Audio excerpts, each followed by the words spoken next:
Hello and welcome to an extremely special episode of Michael and Mom Talk Cancer. I'm your official host, Michael Kramer, and I am the other official host. I am Ashley, Michael's mom. And yeah, we are so excited. I'm nervous because you're like a superstar, Axel. we got a superstar on our podcast here. We do. Okay, I'm gonna mess up your names. So I'm gonna Well, make first you of all, pronounce thank you it for first. having me. Thank it's you. It's an honor, and I already like the energy. It's really warm, and I'm grateful for being here. Okay, wait. So Axel, tell us your last name. It's really hard to pronounce. Right. Sometimes I have difficulties myself, and it's my and it's my surname. It's Schura. My parents were immigrants from Uzbekistan, so hence the name. Wow. But you're in Germany, right? Were you born in Germany? I was born and raised in Germany, yeah. But That's what I thought. My donor for my bone marrow transplant was German. Oh, that's beautiful. What a Yes. That's what I said. I'm like, you guys are like German blood. related. You've got the German blood going. Yeah. that is wonderful. Well, even the closer connection. Wonderful. I love it. Okay, so first of all, I'm just gonna like read this because you're a business coach, a mindset coach. You lead retreats. You have your own podcast, I saw, which I didn't actually know you had your own podcast, but you're up to like episode 10. So this is sort of a new thing, right? You have the podcast. Mm-hmm. Okay. You're this huge philanthropist. You have a huge following on social media, like enormous. That's how we found you.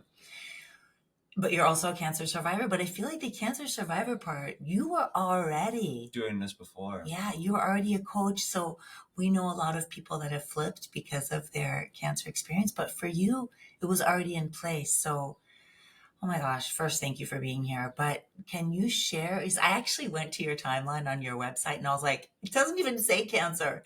Yeah, I think we haven't, did we? For also, it's relatively new that I talk about it. Okay. While I was going through treatment, the last thing I wanted to do was to share about it. And Yeah. I know, like, every situation is different, but everybody who goes through something similar knows what it takes so much strength to then share something when your own cup is empty. So I'd really admire you for, talking about all of those things, because it is so important. And during that time, I felt really alone, and I did not have the strength to share about it. Like my own cup for the first time in a very long time wasn't full. And so it just started, I started talking about it. Like, obviously people asked me about it, my community, but for a long time I didn't feel like I'm ready to share. I first have to make sure like my cup is full again, and now I feel like my cup is full again. So I start talking about it. I'm writing a book about it, because I see the amount of people that reach out and say like, this is really helpful. Like, I'm going, it's not only cancer, it's like people going through hell of experiences, challenges, and when they tell me like, hey, this is useful, I just feel really alive. I feel like my life has purpose. And so I started talking about it. But yeah, it didn't make the website because for some time I didn't want my, we can go into it because it's actually quite interesting. I even remember after treatment, I had this thought by this, we all have this voice, don't we? This inner judge who was like, I'm not sure if people will take you seriously now because of it. Like you talk about like big part of my work is health. Now imagine being, Right. someone who promotes health and coaches people with their health. And I, in the German speaking community, I have a health podcast which is really successful, and I have hundreds and hundreds of episodes. Like somehow I had this thought. I remember talking with my therapist actually about it. I'm like, I feel like if I talk about it, like it's stupid. Like how can I preach about health? It's a stupid thought, but I want to be. This was just the thought, the voice in my head. And we I mean, all have people- crazy. No, Sometimes this voice Yeah. says really stupid, crazy things, and I want, I'm willing to share what my voice sometimes says, and it's ridiculous at times. but we had that was actually one of my questions for you, because I knew you were a health coach, Right. and getting diagnosed with cancer, that was one of my questions for you, because You obviously had a very healthy lifestyle. yeah, Yeah. and You know. like Michael. Right. And so many people with really good intentions are be like, well, what is he eating? Is he exercising? And we're like, cancer, of course, there are cancers that we can do our best to prevent. Yeah. But there are a lot of cancers Just that random, just cells on cells, multiplying for no reason. Yeah. I remember this question drove me bananas, and why did this happen to me? yeah, When shit really hit the fan, I asked myself this question a billion times. Why did this happen? And I would ask doctors, why did it happen to me? Like, explain this to me, please. Because I was doing all of the things. I was exercising. That's what we I was always eating say. organic food. I was yes, doing all of it. I was sleeping enough. I didn't have a really stressful life. I wasn't smoking. I quit drinking. And did they have it? Well, did they have an answer for you? Because we they have, had, that's what at some we, point they had an answer for me. okay, I remember this one doctor coming to me and saying, like, listen, the truth is, sometimes we don't know. yeah, Sometimes there is no answer. And the reason why it happened is up to you to declare. I love that your doctor actually said that, because Yeah. we have a T-shirt and it says there is no why, and it's not to I say love there is that. no. Yeah, it's not that you can't make purpose, because I know you make purpose and we make purpose. It doesn't mean there is no purpose, but sometimes you do not know the why. It is beyond us. But I love that your doctor said Yeah. you can Yeah. that's but for me, that's figuring out your purpose. I don't know. I don't think there's really a blame or.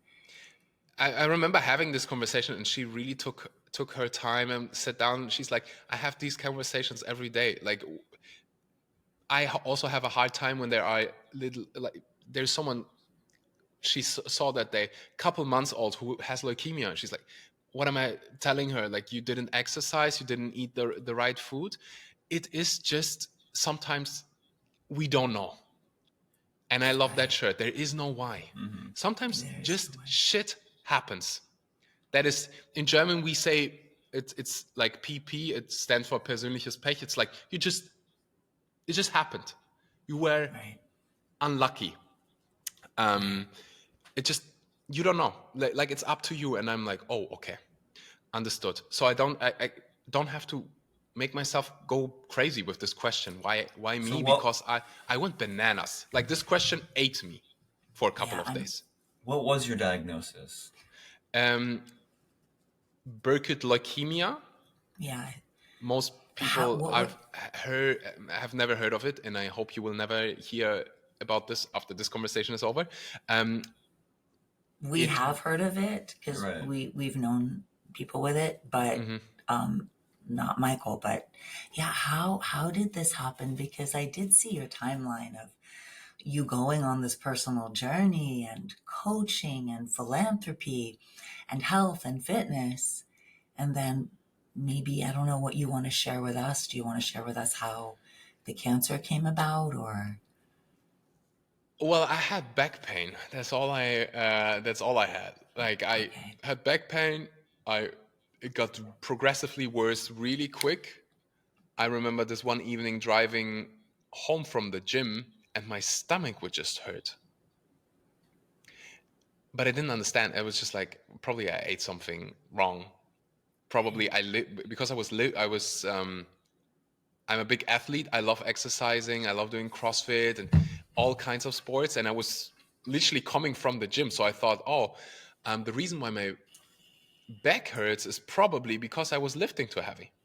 Yeah. Or like I trapped a nerve or something. And then it got progressively worse. At some point I wasn't sleeping. So I was like, okay. maybe I should go to a hospital because I can't endure that pain. And so I got painkillers. I got better. I slept for a night, but then it got so much worse.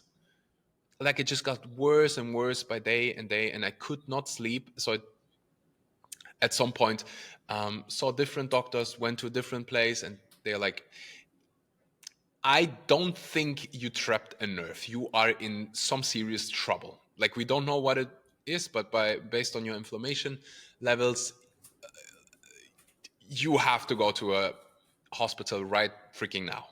Okay. I remember Wait, they this was thought this was this was 2022, right? this was 2021, end of 2021. Okay. And it's crazy if I think about it. It's just 2.5 years. I know. And I remember the doctor saying like, hey, it's probably your appendix. And I remember saying like, oh my gosh, my appendix, I can't be working for at least like 2 to 3 weeks, and I won't be able to exercise. And I go to the perspective is a funny thing, huh? Yes. So interesting. Hearing you say that, I can totally relate. Like, I would have loved it to be just my appendix. Like, yes, please. Anyway, so I went to the hospital, and they quickly understood like this is something serious. Like, this is something really serious, and it took weeks and a lot of trial and a lot of error to like actually figure out what the heck was going on.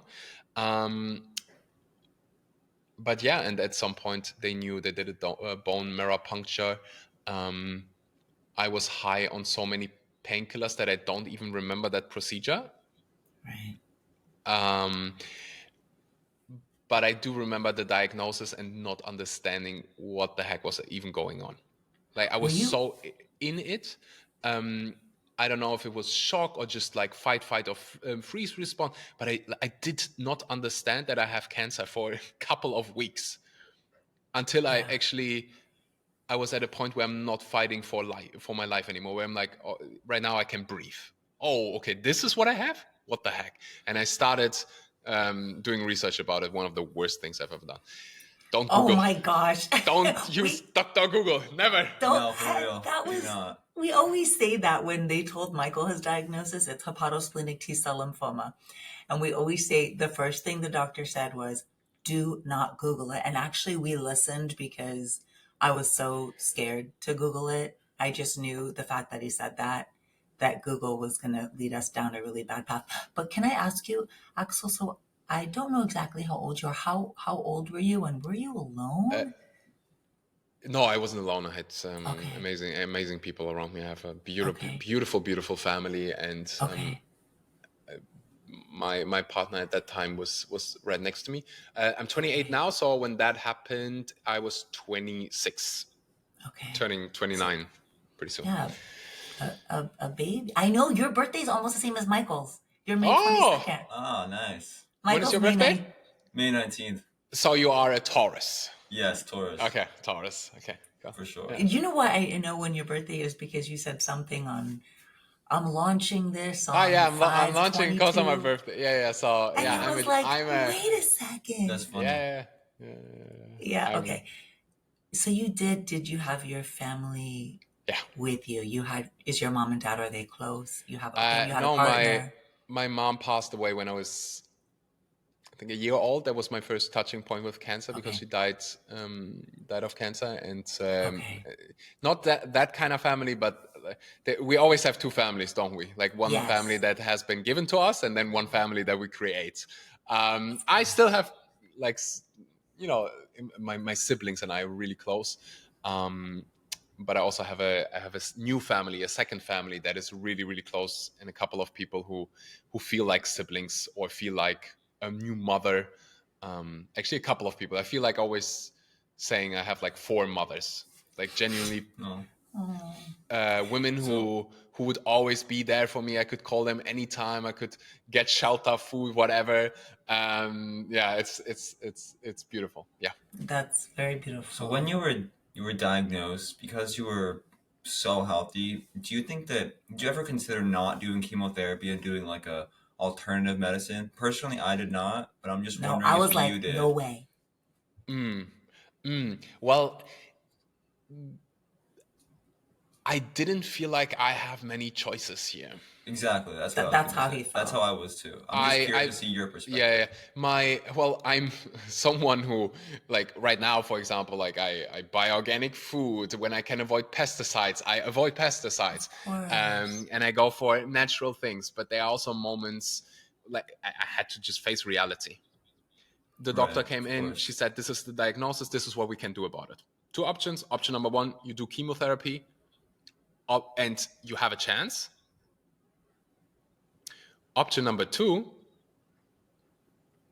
you don't do anything and you try something else and you pray. I'm Yeah. like, second option, I've discovered for the last couple of weeks. I was praying, I was hoping, and right now this feels, and again, like it was really clear to me what to do. Of Like I course. wanted to survive, and the brain is just in a different state if you want to survive. You're like, I'm going to do You'll do whatever it anything. takes. I'd do anything. I'd do I anything right Yeah. now to be alive. Like whatever. Put cement into my body. If that's curing me, do it. Have you read A Man's Search for Meaning? Yeah, Viktor Frankl. I've read of that book Yes. course. Of a course. gazillion Of course. times. Also, Yes. Of actually course. during chemotherapy, like I remember this really dark day in my life, sitting in the hospital. I was like, I want to get out of here. Like I was going crazy, and it was also pandemic, so Yeah. people couldn't just come visit me. It was like one person per day. And I'm like, fuck. So I re-listened that book during that time, gave me so much strength. But yeah, to answer your question, it was just, I want to live. I love my life. That I love the people, and I just want to live. And whatever it takes, Right. I'm going to do it. And if there are I people, remember there were having so that many opinions, conversation. so Yeah. many people like, oh, how do Yes. you Of do course. that? And how do you do, why don't you just do that? Yeah, well, easy for you to say. Exactly. No one's in your position that can talk about it. It's true. I remember having a conversation with a dear friend who was very holistic and against Western medicine. And I remember when I told her about Michael's diagnosis, I said, I love you with all my heart, but do not tell us not to do chemotherapy. Do not tell us not, because this cancer is aggressive and we're going to do everything it takes for this kid to survive. Michael Yeah. was 19. So he was in the pandemic. It was during 2020. But it was, I mean, I'm sure we both have like so many things to ask you, but one thing you said in the beginning that just touched my heart, and I don't want to forget this, is you said you didn't want to share because your cup felt so empty and you felt so alone. And I think it's like this irony, but maybe we have to go through it with cancer. Is I Hmm. see so many people that they do isolate themselves going through it. And I know you know, for us, it's been important to make connection. But then when I look back, and I think when we really made the connection was after his bone marrow transplant, if I'm honest with myself, as much as I tell everyone connection is important, because it is true. Maybe you have to go to that empty place to be able to reach back out. I don't know, because when you said that, I was thinking, oh my God, no. When we're empty, that's when we need our support, and we do. But you have to still, I don't know, right? Do you understand what I'm saying? I do. For me, it was I before that. Whenever I share something, I want to come for a good play from a good place, and I think it's so. When you board an airplane and they do this like whole security thing, they always tell you put the mask on for yourself first before you try help Yeah. others. Yeah. Yeah. And I felt like this is what I like in my position, what I need to do. And one thing, this experience was humbling, but in a beautiful Yeah. way. Because we never know what's going on in the person. It's easy for someone else to say like, hey, just do it the holistic way or try something else. You don't know what it's like to be in that situation. And so um back to the cup, for me it was just empty. Some people, they want to share and want to talk about it, and that's completely fine. I respect that. For me, it was just like there's no way I do anything here. What I'm going to do now in the time is watch a lot of the things that I couldn't watch. Like I try to look for the positive. And one of the positive was Yeah. I have plenty of time. And before that, I was, I'm still like, I love doing things. I'm busy. I create things. I write a book. I do this and I do that. And I love that. Sometimes the downside is you don't get to spend, hours watching Netflix series. Or True. I went back, I had this discussion with my therapist, and he's like, well, what would you tell your clients right now? I would ask them like, okay, what is good about that shitty situation? I'm like, okay, I have time to go back to all the I love tennis. I love watching tennis. I go watch all of those classic matches, 4 or 5 hours matches that I would have never allowed myself to watch, because I have so much on my plate. So Right. that was one of those things I did not want to share. I wanted to, the bit of energy I had, use it to watch tennis matches. That's awesome. I love that. And that is true. It does like put you in this kind of standstill spot, and you can make a choice to be mad about it or write or watch a movie Yes. or be with your friends or just sit. You make me laugh with your mask because my joke is that when you're a caregiver, when the mask comes down, there's no way you put it on yourself. You put it on the person Hmm. you're caring for, and Mm. then you put it on yourself. And I know that is backwards, but I'm going to say as a mom, goodness, that my thing is no. I'm always going to put it on me, and Mm. I'm going to put it on Michael, and then I'm going to put it on me. I would never put it on myself first because it's your kid. I Yeah. But you're right. You have to put it on yourself, I think, before you can go to other people, and I understand that as well. Did you go to therapy before your diagnosis? yeah. Before Okay. my diagnosis, I already had a therapist. Like, I'm a big fan of getting support in any sense. When Yeah. in many aspects of life, it's so normalized nowadays. When you have a broken leg, you go to a hospital. When you also do, even if nothing is wrong, you do a checkup. I don't know how it is in the States, but here where I was born and raised, it's really normal to go to the dentist, for example, for a checkup, even if you don't have pain or anything. And Right. so I believe in terms of mental health, and we as society, we struggle immensely with our mental health. I believe we should, if we can, if we are privileged enough, to get a therapist. I would do it. I would recommend it. And I have a therapist right now, and I'm happy. I'm healthy. I'm full in my life energy. But I just find it so important to have those checkups, to talk about things, worries, fears. It's like, for me, it's like, luckily, my ex-partner, she actually introduced me to therapy. Okay. And it's one of her mother actually did. Her mother, one of the many mothers I have. Her mother, she's like, Okay. it's so beneficial. It was so beautiful for me. Just give it a shot. And I love it. I recommend it to everybody, even if you think everything is perfect, Oh, we which totally is, believe in is never the therapy. case. But yeah, Yeah. I go to therapy, so We totally yes. believe in I therapy. love it. And So, there is this stigma around therapy that, like, if you go through therapy, something is wrong with you, or um, that it's a sign of weakness. For me, it's the opposite.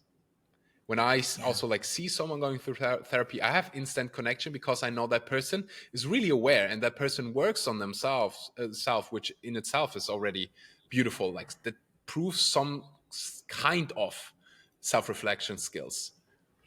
We believe in therapy. We also believe in, I don't know, for us also support groups have been very Yeah. important for Very us. important. Just making that connection with the community.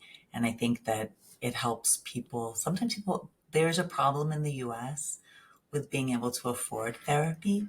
Yeah. And And so, chemotherapy. and, Very expensive. Everything and here very expensive. chemotherapy, but okay. Yeah, that's a whole other topic of Right. conversation. But I Right. think that sometimes that is true that in the States, mental health is not considered a priority in many circumstances. Everywhere, I think. Like, Yeah. Yeah. And also here in Europe. insurance, that really, I always think it's a little bit better there. But than that, and everyone could use therapy. But at least we have support groups often that are free. I mean, we lead support groups, we host them, and it's therapy for us to be in those groups. So I think Mm. that's amazing. But I have to ask you, what was your cancer experience like, if you don't mind talking about it? Wait, and I also saw the 5 days to live. Right. So explain five Yeah, days that's to live. very interesting. It's one of my. That's one of those things. If I just may share, I haven't talked about that, but like I don't read all of the comments. Like I can't do that. Just it's impossible. But sometimes, you know, I see a couple of ones, and then like I remember seeing this one like 5 days left to live. That's impossible. What is even what kind of disease? And like I saw that, I'm like, how interesting. Like for a moment, I remember reacting. I'm like, where do you get the audacity balls. from to the balls exactly to like you don't know me, you have no Yeah. idea who I am, and you Right. have to. And then I had to catch myself. I'm like, okay, I have this one sentence in my head in those moments. People who need the most love ask for it in the most unloving way.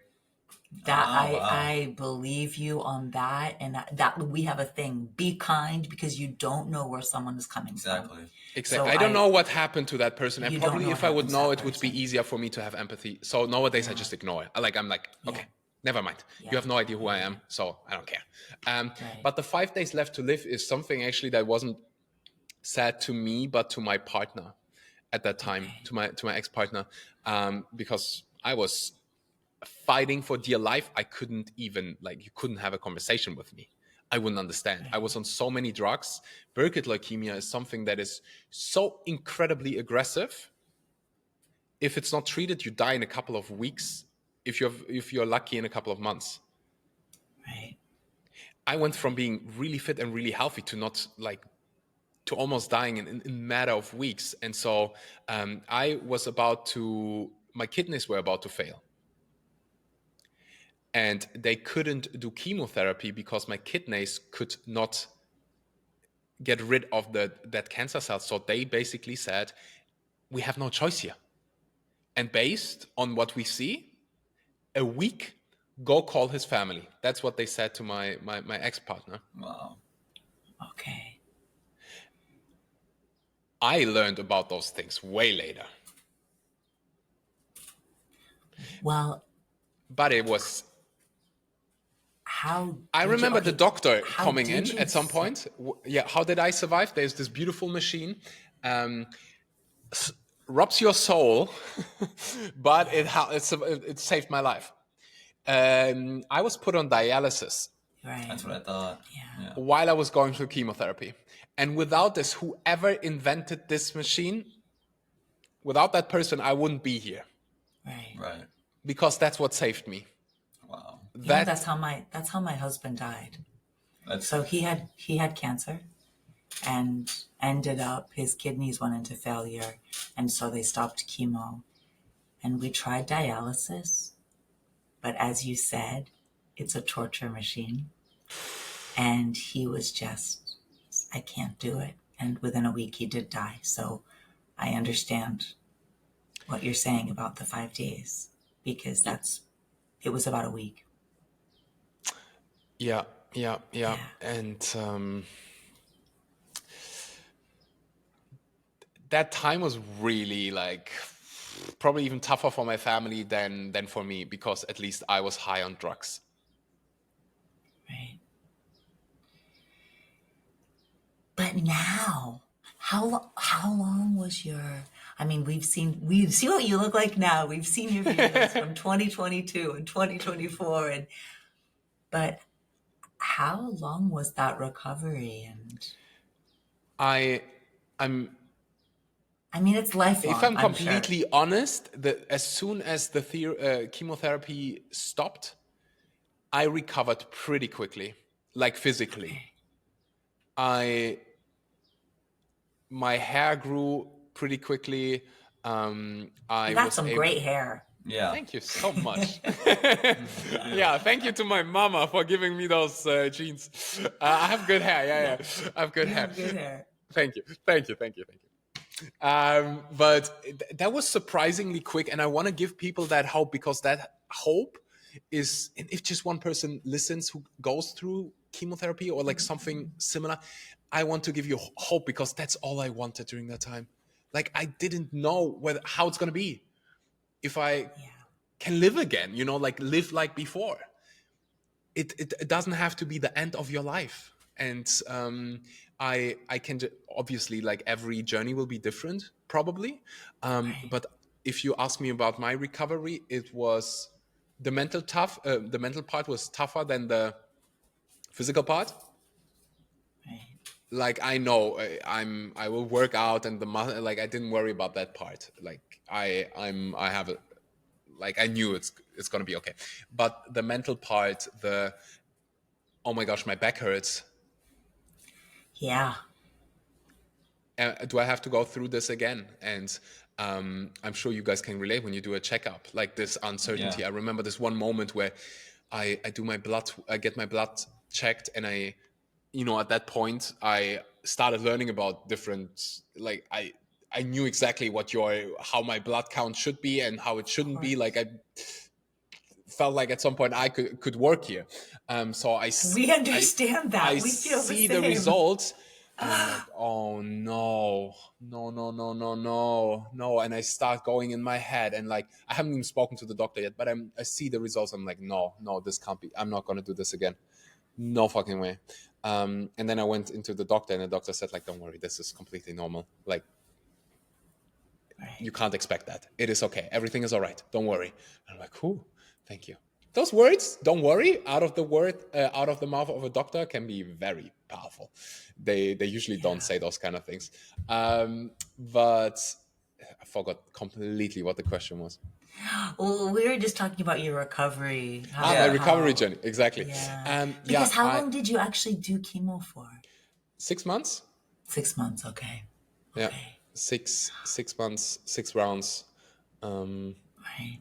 and yeah, the recovery was faster than I thought it would be So do physically. you, I know you're already a coach, you're already into health, you're already into diet, you're already into wellness, you're already like doing beautiful things, philanthropy. But do you feel like Axel now is a different Axel than pre-cancer? I mean, I think I know your answer, but do you feel like it changed you? It changed how you coach, it changed how you see people. It changed how I see problems, that's for sure. And Okay. it gave me this reality check for the rest of my life. I know what matters. And that's been the biggest gift. Yeah. The I'm perspective. the perspective. Like I know what matters and I know what doesn't matter. So I'm quicker with switching and having perspective. Like I know what really matters, and I know what doesn't.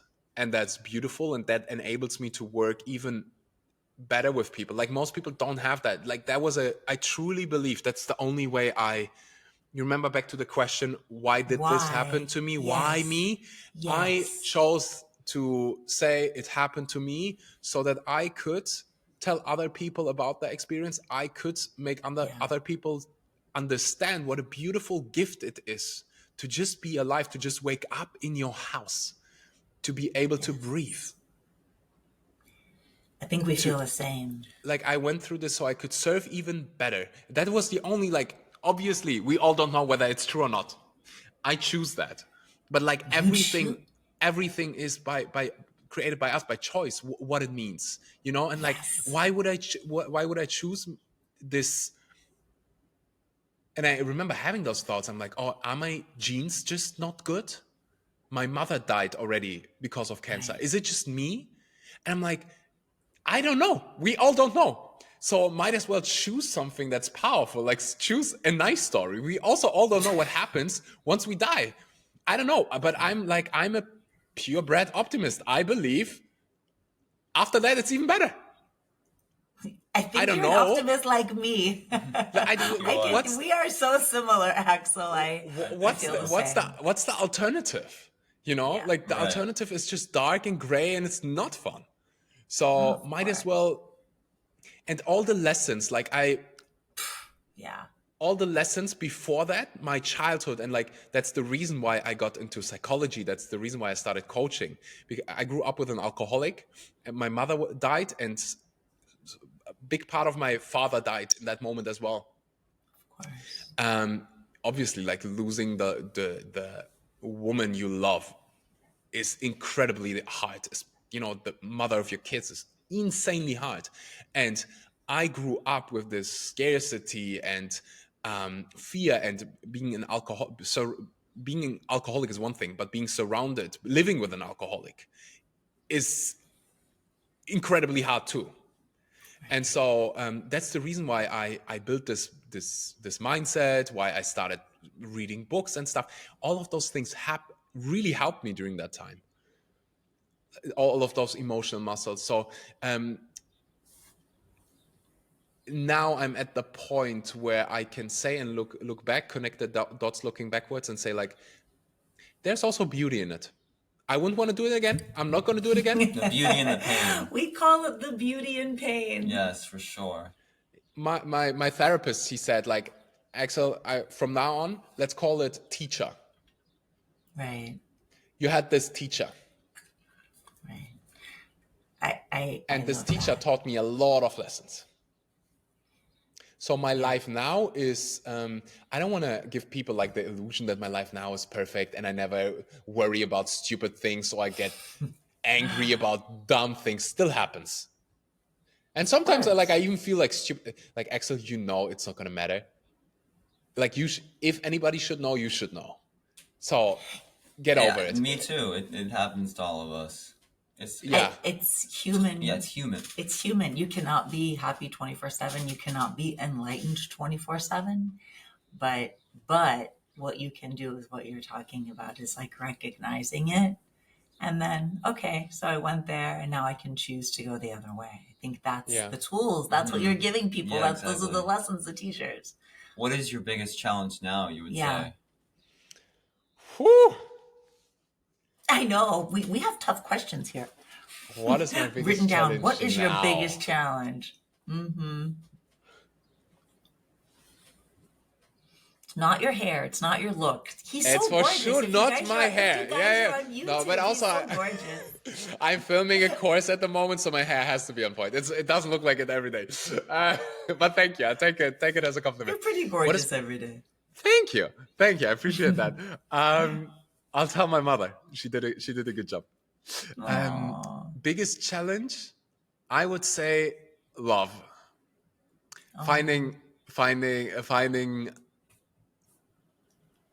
love, creating my own family. That's probably, like, it's a beautiful challenge, not a problem. It's like but that is, if you ask me right now, that's probably my biggest challenge at the moment.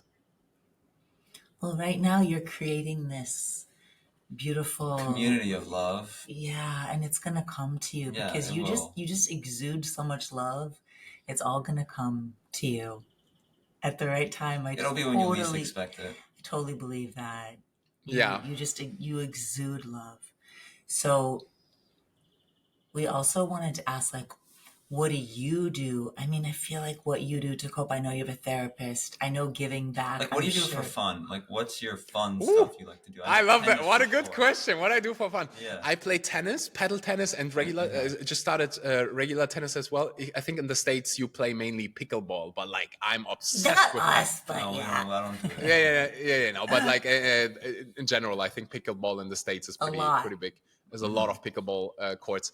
I love paddle tennis. I love reading a good book. Yeah. I love just sitting with a friend, drinking tea and talking about God and the world and whatever is on the mind. I love having those conversations. I love anything that has to do with racing for some reason. Like I love watching F1. It's one of my I was pretty sure you were going to say F1. Come on. One of my most favorite things to do, like on a Sunday, to watch a race. I'm so happy. Like, this is one of my most favorite activities. My husband was a huge Formula One fan, so they grew up watching Formula One. Yeah, Even that in is America, my son. I know it's a good weekend if there's F1 on the plate. Of course. So I love challenges, I would say. Like anything that challenges me, that's usually nice. But those kind of things. Go-karting. Like I love racing by myself. So those kind of things. And like doing something fun with people that I care about. Like sitting here with Okay. my brother right now and like playing some stupid game, that'd be fun. Like that's what I would do for fun. Yeah, I love that, and I love that it's often with people that you're sharing that. It's really, I think that's really important, is I think it's the having the most important community. thing. And if you ask It again, is. what do I challenge? What am I challenging? Or what's the biggest challenge for me right now is building that, having more of that. Yeah. I love for people like to understand that this is part of health, having close connections. You know, we talk about diet, we talk about exercise, we talk about all of those things. What about friendships? What about Yeah. friendships? What about connections? Right. Well, I think we know there's so many studies, especially in recent years, Especially for happiness. that Yeah. have come out that like having connection I think there are is a couple, really, yeah, they're also like those studies are obviously not ethical, but there are studies um, on kids that you give them shelter, you give them food, but you don't give them love and connection, and what you're in happens. trouble, Yeah. in deep Yeah. trouble. And as adults, we kind of think like we'll be just fine by ourselves. I don't think we are meant to go through challenges by ourselves. And I also Definitely don't not. think that, you know, like when something good is happening, the first thing that you want to do, share it with Share it. someone. Of course. Of course, you want to call someone. You want to call Tell them. someone, and I want to Yeah. work or prioritize that more. Like before that, and still sometimes I prioritize other things. But I think I think you realize that that's one of the things you realize more as you get a little bit older, is that because when we're young, and especially in our society, we're so driven and we need to reach certain goals and make a certain amount of money and do this by a certain age. And so I think it's really important to prioritize family connections, even if it's not your blood family. As you said, you've got four mothers. That's beautiful. And I think that that is one thing that for cancer, when my husband went through it, it brought us, we were already a close family, but brought my kids and I even closer. And when Michael went through it, even closer. And I think that for us has been one of like the beauty and the pain, or the teachers, whatever you want to say. Hmm. Connection has definitely been really big for us. What's your favorite music? See, I get I love all your deep question. and wishy-washy and Can you interview me the whole day, Micah, please? I will. I I love your will. questions. You're so good at I, this. I just want to know because I'm just like Oh thinking my like, gosh. what does he like to I've done listen to? hundreds of podcast interviews in my life. Nobody ever asked me that question. That's beautiful. Okay. we're I good. We have all these questions. I could do this interview for like another 7 hours. Um, I'm gonna stand up for all of the men here who listen to Taylor Swift but don't want to say that they do. Okay. So I love her, even though her recent album I can't do too much with it because it's breakup songs only, and I can't go through that again. Right. um, so I love Taylor Swift. I love anything that sounds good to me. I don't care who the artist is, as long as I feel it's a vibe, as long as I enjoy it. But yeah, Taylor Swift for sure. If you would see my reggaeton, like Spanish music, Yeah. brings just such like, I don't know, like, it's just so much about life energy and celebrating life. Um, Ed Sheeran, anything Okay, Ed Sheeran. that's Love good Ed to me. Sheeran. Yeah. Yeah, Okay. So you're kind of like pop, but makes you feel something. Yeah, I like that. We'll take that. yeah. What do you think? Should we ask like, is there a superpower you Yeah. wish you had? A superpower that I wish I had. Yeah. First thought, without thinking too much, would Yeah, be without Yeah. thinking. Don't think, get don't get too deep. over being hurt quicker. Not Ooh, take good things so one. personally. That's a good superpower. I haven't heard that one I would have before. never said that. We've heard That's flying, interesting. breathing underwater. Yeah, I think it that's That's would a be good one. cool. a superpower to.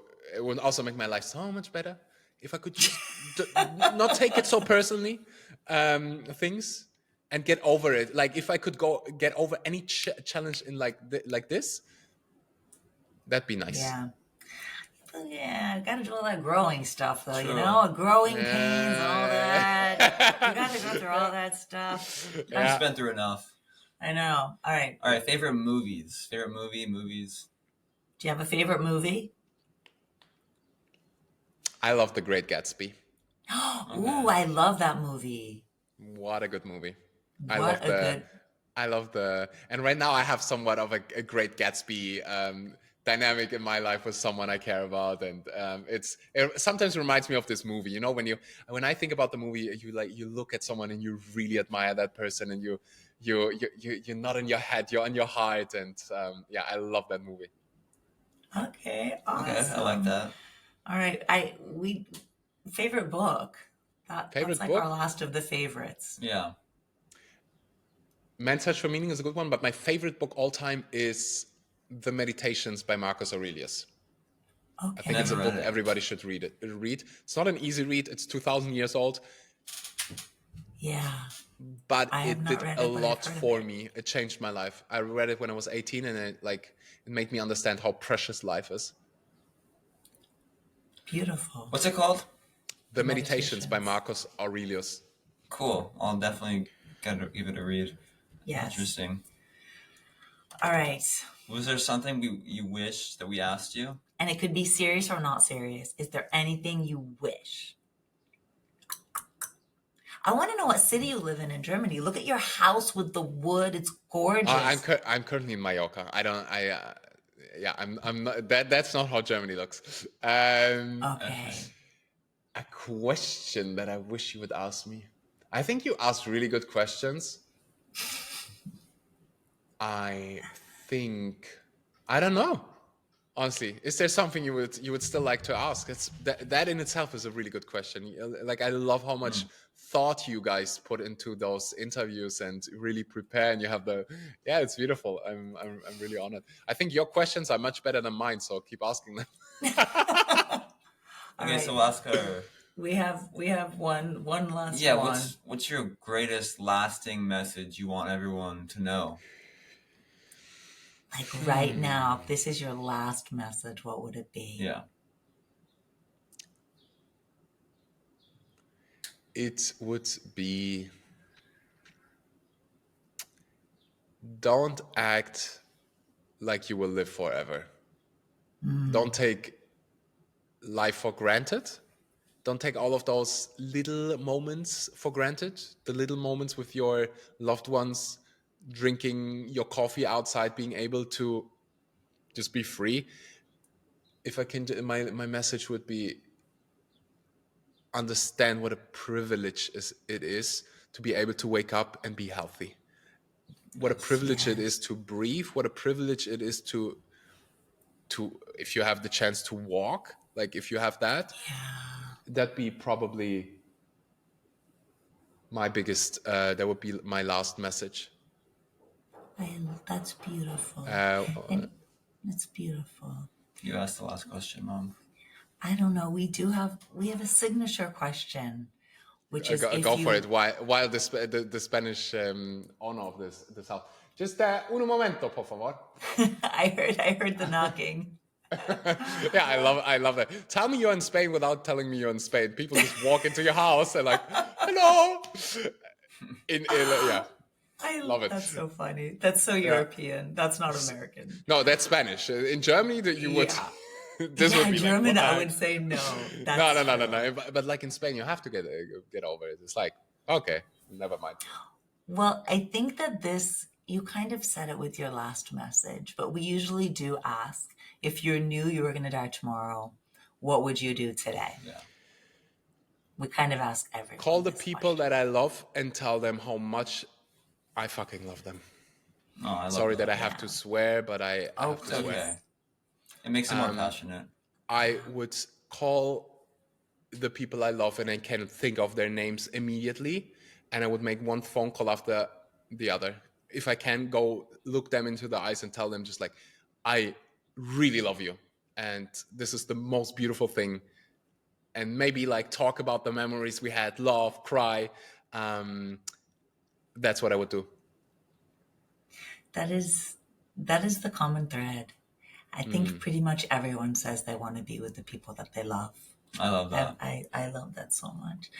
Oh my gosh, you're so wonderful, and thank you for your You are. time. Yeah, thank you. Yeah, thank you so much. It's been an honor. Thank you so much for having me. And again, like you guys you're such a wonderful team. And for someone who, just seeing that dynamic and that connection that you guys have, it's so beautiful for me to witness because I never grew up with it. Like I had many mothers, but I never had that mother connection. So just to witness that is so beautiful.